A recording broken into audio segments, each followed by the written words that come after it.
A Cowl in Krakow by Ménie Muriel Dowie.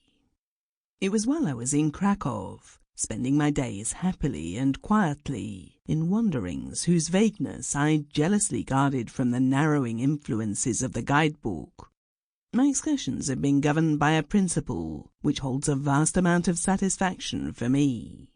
Each morning I had sallied forth and walked to the root of some impressive spire which had seemed to call me. And I could never tell the world of old houses and rich pink brickwork that I delighted in as I went. One spire only puzzled me. Twice I had started for it. Each time I had arrived, hot and interested, quite elsewhere. Needless to say, it gathered an imaginary importance, and I marked it down finally with a sporting eye, and started to walk it up scientifically, keeping it well to windward and making use of all available cover.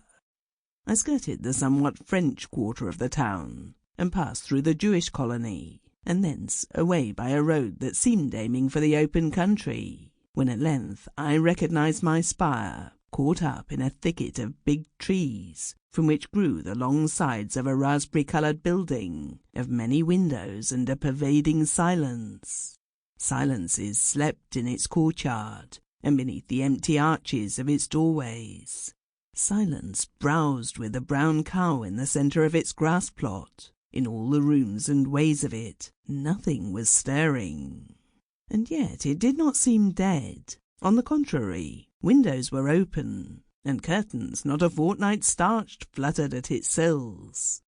My intrusion, for I intruded quite promptly, excited no attention, unless perhaps the cow noticed me. I surveyed the 2 stories on 3 sides of me, and the tower in the trees, and I could come to no conclusion. If it were a nunnery, which might account for the tower, why had it not the traditional high wall all around it?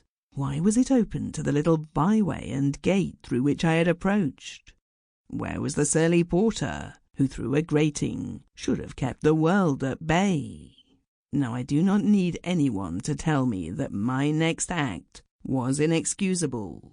I know this, but perhaps it was justified. However, you are to hear and can judge.